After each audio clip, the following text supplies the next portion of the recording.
साहब, लेकिन एक ये जो आपने एक पूरा नक्शा खींचा कि ये कोई भी पॉइंट ऐसा नहीं है जिस पर सुप्रीम कोर्ट में पार्टी बैन हो सके, नहीं हो सकती। ये बात तो जाहिर है नून लीग को भी मालूम होगी, अता तारा को भी मालूम होगी और आजम तारा साहब को भी मालूम होगी।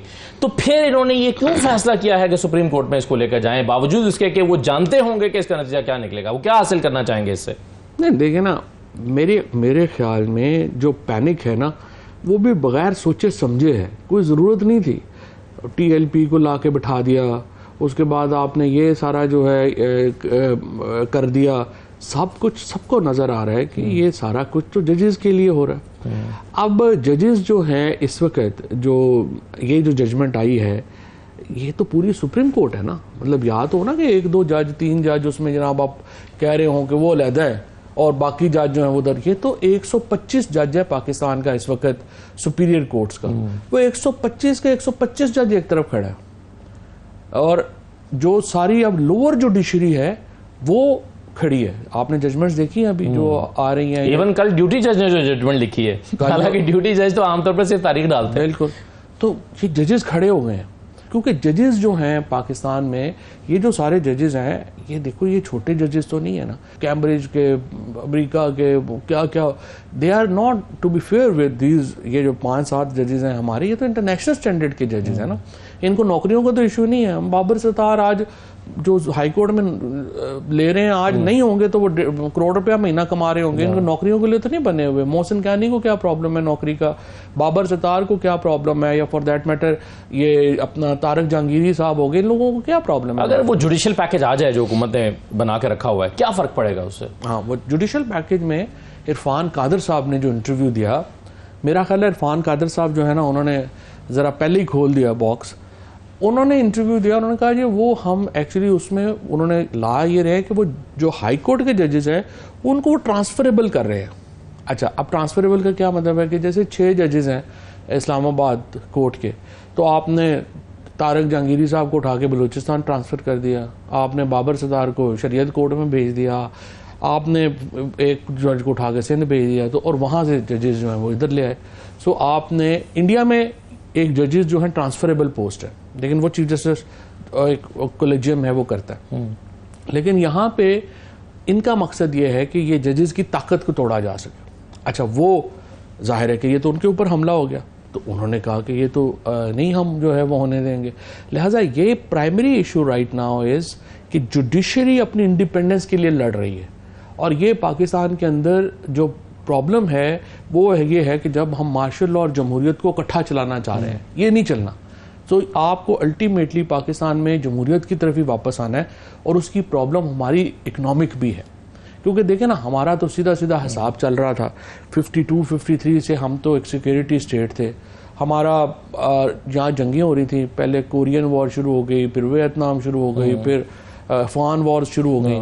तो हम जंगें लड़ रहे थे, हमें पैसे आ रहे थे, अल्लाह खैर चला, हमें पैसे ज़रूरत ही नहीं थी। आप 90 तक के अपने अगर इकोनॉमिक फिगर्स उठा के देखें, हम हर जगह पे इंडिया से आगे हैं।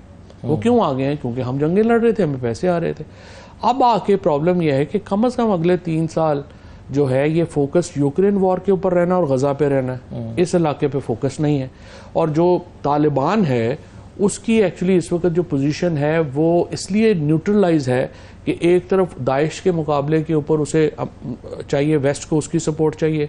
अरब मुल्क एक हद से ज़्यादा उसके साथ बिगाड़ना नहीं चाह रहे, लिहाजा उसके ऊपर भी आप एक हद से आगे, आपको इंटरनेशनल सपोर्ट नहीं मिल रही। ठीक है। सो आपको प्रॉब्लम आ रही है कि पहली दफ़ा आपको अपने पाँव पे खड़ा होना है। पाकिस्तान मेहनत करके कमा के खाना है, मेहनत करके कमा के खाना है। यह बड़ा औखा काम है।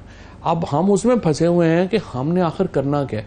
अब ये करने की पहली शर्त है कि पाकिस्तान को एक नॉर्मल डेमोक्रेसी आप बनाए। नॉर्मल डेमोक्रेसी के लिए आपको इलेक्शन फ्री एंड फेयर कराने पड़ते हैं।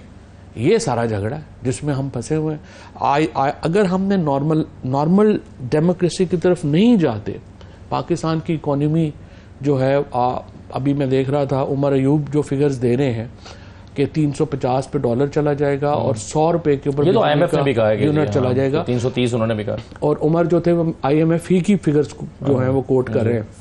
शहबाज राना ने भी जो है वो भी यही फिगर्स कोट किए हैं। बट लेट्स से कि इसको आप कम कर लें। आप समझिए डॉलर 350 पे नहीं जाता, 300 पे चला जाता है। वो 185 पे तो यूनिट है ना, 95 पे चला जाता है। तो मुझे आप बताएं, इस वक्त पाकिस्तान में अनएम्प्लॉयमेंट रेट 11% पे चला गया हुआ है, फैक्ट्रियां बंद हो रही हैं क्योंकि बिजली की खपत जो है। लेकिन अगर फवाद साहब इस सूरत हाल में फर्ज करें री इलेक्शन होते हैं और इमरान खान वज़ीर आज़म बन जाते हैं, तो क्या करेंगे वो? यही कुछ हालात तो यही है, पॉकेट में पैसे तो इतने ही हैं। नहीं, बात आपकी ठीक है, मिरेकल शायद नहीं होगा, लेकिन देखें पाकिस्तान एक नॉर्मल मुल्क तो होगा ना।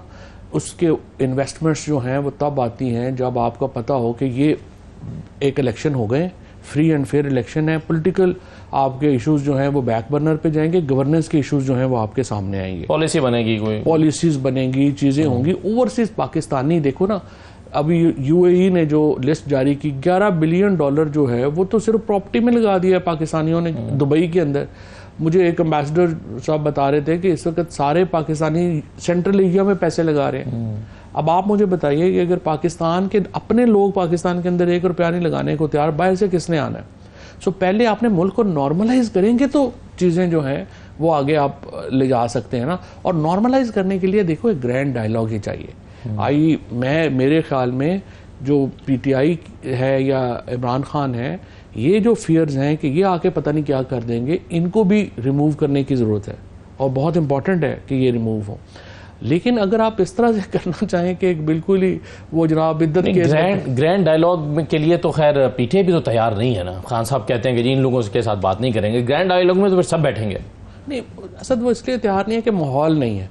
मिसाल के तौर के ऊपर आप देखें कि जब पहले तो इद्दत जैसा केस आपने बनाए, अब वो ख़त्म हुआ तो आपने खामखा जो है वो बुशरा बीबी को एक नए खाने केस में जो है वो उनको डाल लिया। उसके बाद इमरान खान को जिस तरीके से जो है वो केसेस में जो है वो ड्रैग किया गया। ओवरऑल जो आज की जो पेशरफ्त है, देखिए ना, माहौल किसने बेहतर बनाना है? माहौल तो बेहतर बनाना है जिसके पास ताकत है। नहीं, लेकिन अगर हुकूमत माहौल बेहतर बनाने की कोशिश करेगी तो हुकूमत को एक दफ़ा तो जाना पड़ेगा फिर। नहीं, क्योंकि फिर इमरान खान का मुतालबा तो ये है कि मेरा मैंडेट दो। नहीं, मुतालबा तो बाद की बात है ना। पहले तो आप थोड़ी जो है वो नॉर्मलिटी तो लेके आते हैं ना, एक माहौल का, एक बातचीत का माहौल तो बनाते हैं ना, फिर अपने मुतालबे आते हैं ना। अभी तो मुतालबे नहीं है, अभी तो सिर्फ ये आप करें कि आप जो है ये जो बुशरा बीबी की हद तक जो है वो आप उनको जो है वो केसेस और जाली केसेस बन रहे हैं ना। हर एक को पता है इमरान खान बुशरा बीबी के ऊपर जो केसेस हैं वो अपने केसेस लीगल केसेस की वजह से तो अंदर नहीं है ना, अपनी सियासत की वजह से अंदर है। तो आप कहाँ पाकिस्तान के अंदर ये रवाज था कि आप जो है वो फैमिलीज़ के ऊपर चले जाएं या उसके जो अभी डला है, इस तरह का तो कभी रवाज। जो बातें आप कर रहे हैं फवाद साहब, नॉर्मलिटी की बातें कर रहे हैं, इस तरह तो कोई सोच ही नहीं रहा पाकिस्तान में। जाहिर है ये ऑप्शन ही नहीं है अगर इस वक्त तो किसी के भी सामने, किसी भी ताकतवर हल्के के सामने, तो फिर तो चीज़ें फिर ये पार्टी बैन, फिर कल से फिर अदालतों में काम शुरू हो जाएगा। जब जिस दिन से ये चला गया अदालतों में जाएंगे, वही रिपोर्टिंग होगी, वही एक क्योस होगा, वही लोगों का सवाल होगा अब क्या हो रहा है, अच्छा बैन हो रहा है नहीं हो रहा, तो इसी पर हालात चलते हैं। यही तो प्रॉब्लम है ना, इससे टेम्परेचर बहुत ऊपर हो गया, आज भी बहुत ऊपर हो गया। और आपकी स्टॉक मार्केट कैसा बिहेव करती है? आपकी बात बिल्कुल ठीक है, स्टॉक मार्केट का बिहेव का प्रॉब्लम नहीं है। स्टॉक मार्केट तो छोटा से शेयर्स के ऊपर खुरम हुसैन ने जिस दिन वो पूरा लिखा है कि सिर्फ कितने परसेंट शेयर्स हैं जिसके ऊपर सारा जो है फ्लक्चुएट हो रहा है। So that is not really major Pakistan के लिए। बट ओवरऑल जो मायूसी है लोगों में, देखो पाकिस्तान हम दुबई नहीं है, हमको ये नहीं है 15, 20, 25 लाख की आबादी नहीं है, ना ही हम सिंगापुर हैं जो कि 40 लाख 45 लाख की पॉपुलेशन हो, हम नहीं हैं। हम 22 करोड़ का मुल्क है, 220 मिलियन पीपल पाकिस्तान के अंदर हैं। अब इतनी बड़ी पॉपुलेशन को आपने एक तरीका चाहिए उसको रखने के लिए। आप देखें ना, जिन प्रीमिसेस के ऊपर ये पूरी हुकूमत या पूरा निज़ाम खड़ा किया गया था, पहला कि जी इमरान खान तो महीना जेल नहीं निकालेंगे, वो गलत साबित हो गया। फिर हो गया कि जी आप ये बुशरा बीबी जब जेल में जाएंगी तो इमरान खान टूट जाएंगे, कोई फ़र्क नहीं पड़ा। ये हो गया कि जी इंटरिम गवर्नमेंट में एक वजीर साहब ने कहा कि वेस्ट असल में जी इमरान खान से इतने खिलाफ है कि ये $100 बिलियन पे हमारी एक्सपोर्ट चली जाएगी, वो उल्टा बेड़ा ही करेगा।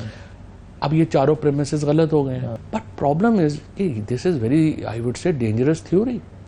आप इतनी बड़ी होप, ये होप तो स्ट्रैटेजी नहीं ना हो सकती आपकी। अब तो मुल्क को नॉर्मलाइज करने के लिए इंक्लूजन, अब चाइना आपको कह रहा है आप नॉर्मलाइज करें, सऊदी अरेबिया कह रहा है आपको कि आप नॉर्मलाइज करें, आप अपने इतने करीबी दोस्तों की बात जो है वो भी सुनने को तैयार नहीं है। तो अल्टीमेटली फिर आप और उसके बाद फिर आगे अमेरिका में इलेक्शंस आ रहे हैं, उसमें पता नहीं क्या होता है। या आखिरी सवाल मैं पार्टी बैन के हवाले से, आप तो पता ही है क्या होता है।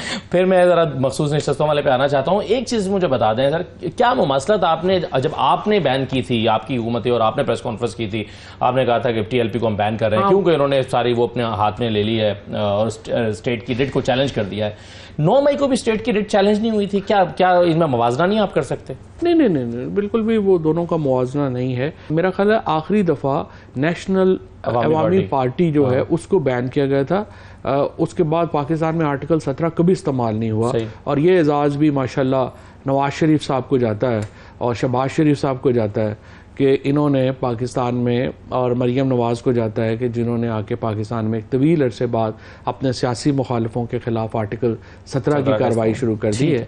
और अब देखते हैं, मुझे बड़ी खुशी है कि ANP ने, जमात इस्लामी ने, इन तमाम पार्टीज़ ने इसकी शदीद मुखालफत की है और let's see how Peoples Party react to that. Peoples Party का रद्द